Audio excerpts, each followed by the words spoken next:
اور नबी करीम सरवर दो आलम सल्लल्लाहु अलैहि वसल्लम से बड़ा मासूम कौन होगा। लेकिन एक मर्तबा सरकार दो आलम सल्लल्लाहु अलैहि वसल्लम ने खड़े होकर सहाबे किराम के मजमे में ये कहा कि भाई, ये फरमाया कि अगर मुझसे किसी शख्स की हक तलफी हो गई हो, किसी के साथ मैंने ज्यादती की हो, किसी को मैंने मारा हो, किसी को मैंने बुरा कहा हो, तो आज मैं आपके सामने मौजूद हूँ, मुझसे बदला ले लो, मुझसे बदला ले लो। सारे मजे में खड़े होकर आपने लोगों से ये बात फरमाई और हमें भी ये ताकीद फरमाई। हदीस में है कि रसूल करीम सल्लल्लाहु अलैहि वसल्लम ने इरशाद फरमाया कि मन कान लहू मज़लिमतुन अला अखीह फलयतहल्ललहु मिनहुल यौम क़ब्ल अल्ला यकूना दीनारुन वला दिरहम, कि अगर तुमने किसी से के साथ कोई ज्यादती की है, किसी भी किस्म के ज्यादती, उसके ऊपर उसको तुमने बुरा भला कहा, उसको तुमने गाली दी, उसको तुमने उसकी इज्जत पर हाथ डाला, बेइज्जती की, तो आज उससे माफ करवा लो, आज माफ करवा लो।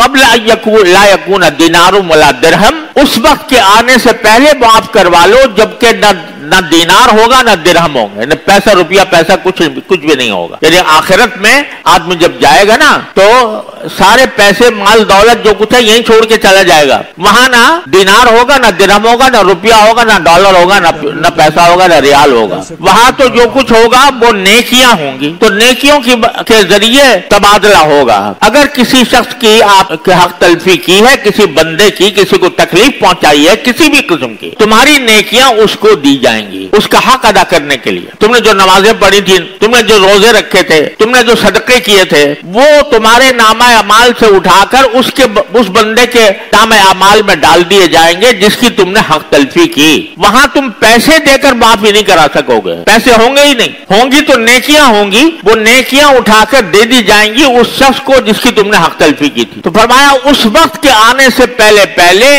आज अपने आप को पाक साफ कर लो, दूसरे से मुआफी मांगकर, दूसरे से अपना हक मुआफ कराकर आज माफी मांग लो। और ये फरशाद सरकार दो आलम सल्लल्लाहु अलैहि वसल्लम ने खुद भी फरमाया और अमलन करके भी दिखाया कि सहाबे किराम के मजमे में बाकायदा ऐलान किया कि अगर किसी का हक मेरे जिम्मे हो तो आज मुझसे ले ले।